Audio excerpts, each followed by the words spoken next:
just sad. I mean, you look at what he's been able to do in the time that he's been with NASCAR here, obviously, learning from his father. I mean, there's not enough words to describe what he's meant to this sport and what he's done for it. So, it's probably I guarantee it's the biggest loss in racing since Dale Earnhardt, and probably bigger. He's always a genuine person to me, and helped build the sport, so our thoughts go out to his family. It's never easy in any situation in that case, but with the passing of a loved one, and we'll just have to march on. I know he'd want us to march on and wish his family the best and keep driving these race cars as fast as we can. That's what he'd like. It's a sad day for everybody in NASCAR because, he's done so much for this sport, and, a lot of people in this garage wouldn't be here without what he's done for us, their whole family. I mean, I feel for their whole family. 2 years ago I went through this with my father, and now they're going through it, and it's just, I'm saddened by the whole deal. I'm really saddened to hear that news. I knew he wasn't doing well.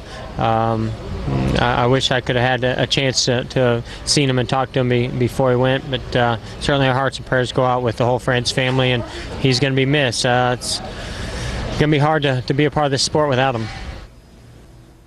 I just said to somebody else, it's kind of like losing a former president of the United States. I mean, the man was unbelievably important. He grew the sport tremendously from when his father handed it down to him, and he was a good friend to all of us, and I think he cared deeply about the sport, so he's certainly going to be missed, but the legacy he leaves is everything that we're doing here today. For years, it's just an awesome family tradition. Was passed on from his dad to him and now to Brian. So he was in a lot of senses a sport. And his family, they made it what it is today, so we're indebted to them forever. So obviously, huge loss for us. We knew he was sick, battling for a while. Prayers are with him, but just I think you'll see the outpouring of support and appreciation for what he's done in his life. I think you'll see that over the next week or two from the NASCAR community. In France, for some odd reason, I guess was blessed with the vision. He never overreacted. It was always like, hey, look, tomorrow is another day. By next week, they'll forget about it. Let's go on and think about 2 years from now. And that's what got this sport to where it is right now. Anybody that thinks anything different is sadly mistaken. Most of the sport wouldn't be here if it wasn't for Bill France Jr. and his dad and Senior and everybody.